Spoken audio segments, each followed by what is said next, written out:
Good morning student. आज हम पढ़ाने जा रहे हैं आपको क्लास 6 सब्जेक्ट मैथ। तो एक्सरसाइज 2.4 शुरू करने से पहले कुछ जो है रूल दिए गए हैं, आइए हम लोग उनको पहले देख लेते हैं, फिर एक्सरसाइज पे चलते हैं। तो यहाँ पे देखिए लिखा हुआ है, रेखाओं अथवा आकृतियों के रूप में दर्शाई गई पूर्ण संख्याएं। लिखा हुआ है, हम संख्याओं को बिंदुओं द्वारा बनी प्रारंभिक आकृतियों के रूप में व्यवस्थित करने का प्रयत्न करते हैं। संख्याओं को एक रेखा, आयत, वर्ग अथवा त्रिभुज के रूप में दिखाया जा सकता है। संख्या को एक या अधिक आकृतियों में दर्शाया जा सकता है। यहाँ दिया गया है, बताया गया है कि जो है बिंदुओं के रूप में बिंदु रख के हम आकृतियों को त्रिभुज, आयत, रेखा या वर्ग के रूप में भी दर्शा सकते हैं। ये हम लोग को बताया गया है। देखिए का सभी संख्याओं 0 और 1 के अतिरिक्त को एक रेखा के रूप में दर्शाया जा सकता है। एक रेखा को बनाने के लिए दो बिंदुओं को मिलाए जाने की आवश्यकता होती है। जैसे यहाँ कोई रेखा बनानी है तो कम से कम हमें दो बिंदु हमारे पास होने चाहिए रेखा बनाने के लिए। जैसे कि यहाँ दो बिंदु देखिए, दो बिंदुओं से रेखा, ये दो बिंदुओं से एक रेखा बन गई। अब 3 बिंदुओं से कोई रेखा बनानी है तो हम ऐसे बना देंगे, ये 3 बिंदुओं से रेखा बन गई। इसी तरीके से कोई आयत, ये देखिए यहाँ पे आयत के रूप में 6, 8, 10, 12 जो है बिंदुओं से हम किसी आयत को दर्शा सकते हैं। देखिए यहाँ पे जैसे आयत बनाया गया है, कितने बिंदुओं से, 1, 2, 3, 4, 5 और 6 बिंदुओं से एक आयत बनाया गया है। अब यहाँ 6 की जगह हम 8 भी कर सकते हैं, एक ऊपर और एक नीचे रख देंगे, ये 8 हो जाएंगे। ऐसे ही देखिए यहाँ 8 बिंदुओं से आयत बनाया गया है, ठीक है। और यहाँ नीचे लिखा हुआ है, कुछ संख्याओं जैसे 4, 9 को वर्गों के रूप में भी दर्शाया जा सकता है। वर्ग जिसकी चारों भुजाएं समान होती हैं। क्या होता है वर्ग जिसकी चारों भुजाएं समान होती? तो देखिए यहाँ 4 बिंदुओं से वर्ग को बनाया गया है और यहाँ 9 बिंदुओं से वर्ग को बनाया गया है।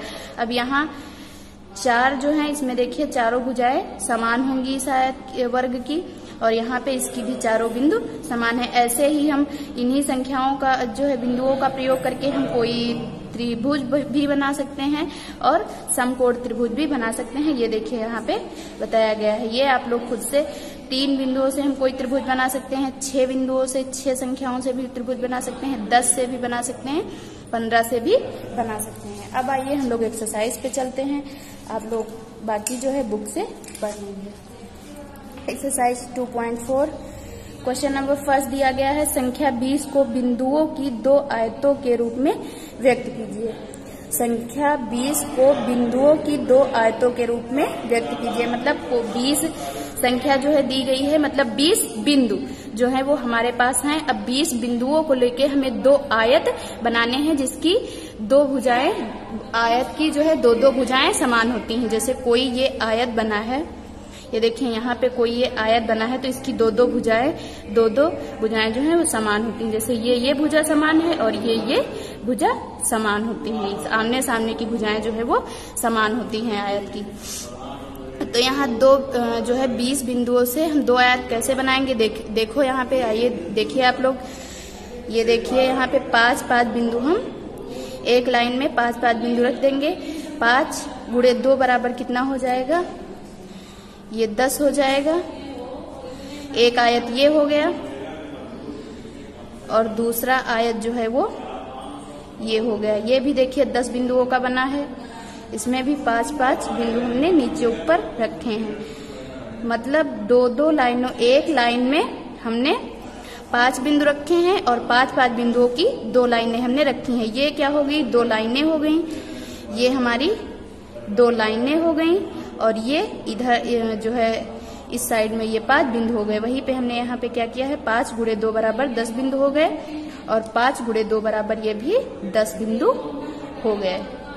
अब ये टोटल 10, 20 बिंदु हो गए हमारे, जो है इससे 2 आयत हमारे बन गए। एक आयत ये और एक आयत ये। संख्या 21 को बिंदुओं के त्रिभुज और आयत के रूप में दर्शाइए। 21 बिंदु हमारे पास हैं, उन्हीं 21 बिंदुओं से हमें एक त्रिभुज भी बनाना है और एक 21 बिंदुओं से आयत भी बनाना है। तो देखिए यहाँ पे क्या करेंगे, त्रिभुज हमने सबसे पहले बनाया है तो त्रिभुज में सबसे पहले हम 1 बिंदु रखेंगे, फिर 2 रखेंगे, फिर 3 रखेंगे, फिर 4 रखेंगे, फिर 5 रखेंगे और फिर 6 रखेंगे। तो यहाँ पे देखिए 1, फिर 2, फिर 3 और फिर उसके नीचे 4 बिंदु, फिर 5 बिंदु और फिर ये 6 बिंदु। अब देखिए इसकी आकृति आप लोगों को एक त्रिभुज के रूप में लग रही है। ये देखिए ये ऐसे एक त्रिभुज बन गया है। इसमें सबसे ऊपर 1 बिंदु रखा है हमने, फिर 2, फिर उसके बाद 3, 4, फिर 5 और फिर उसके बाद 6 है। ये पूरे जो है जोड़ने पे हमने सभी को जोड़ दिया है, सभी बिंदुओं को इनकी टोटल संख्या 21 हो गई। ऐसे ही यहाँ पे हमें आयत भी बनाना था। आयत में हमने क्या किया है, 7 बिंदुओं की 3 लाइनें हमने बनाई हैं। 7 बिंदुओं की 3 लाइनें हमने बनाई है। ये देखिए आप लोगों को दिख रही होंगी, ये 3 लाइनें हैं 7 बिंदुओं की और ये क्या है, 7 बिंदु हैं। 7 × 3 = 21 बिंदु, ये भी हो गए।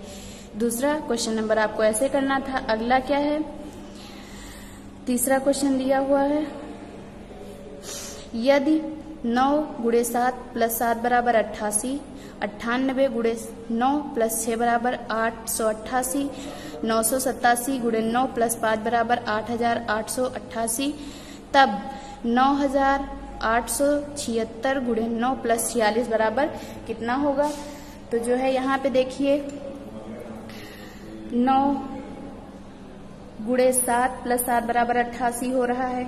यहाँ पे देखिए फिर 98, यहाँ पे कितना है 88, यहाँ पे क्या हो गया 98 × 9 + 6 = 888 हो गया और यहाँ पे 8888 हो गया। अब यहाँ पे क्या हो जाएगा 88888 हो जाएगा। यहाँ पे आंसर जो है हमारा वो 88888 हो जाएगा। ऐसे ही क्वेश्चन नंबर 5 जो है इसमें प्रतिरूपों को ध्यान पूर्वक देखकर रिक्त स्थानों की पूर्ति कीजिए। 9 × 6 बराबर होता है 56। वैसे तो 9 × 6 = 54 होता है, लेकिन इनके जो है अकॉर्डिंग टू क्वेश्चन के हमें ऐसा दिया गया है। 9 × 6 = 56 है, तो 9 × 66 बराबर 594 है। 9 × 666 बराबर 5994 है। 9 × तो हमसे पूछ रहा है कि 9 × 6666 बराबर कितना होगा और 9 × 66666 बराबर कितना होगा। तो हमें संख्याओं को ऐसे देख के चलना है। यहाँ पे 56 था, यहाँ पे संख्याओं के बीच में हमें एक जो है ये 54 रहा, बीच में 9 आ गया, 9 × 6 = 54 और बीच में 9। फिर यहाँ पे 554, बीच में क्या हो गया देखिए 5954, बीच में 2 9 हो गए। ऐसे ही यहाँ पे हमें संख्याओं के बीच में जो 9 हैं इनकी संख्या बढ़ाते जानी थी। बाकी जो है क्वेश्चन ऐसे ही करना था, जो है आंसर ऐसे ही करना था आप लोग को। 5 का खा 9 × 111 बराबर 99, 9 × 222 बराबर 1998, तो 9 × 333 बराबर 2997, 9 × 444 बराबर 3996, 9 × 555 बराबर 4995 होगा। आज की वीडियो में इतना ही। नेक्स्ट एक्सरसाइज नेक्स्ट वीडियो में हम फिर लेके आएंगे। Thank you.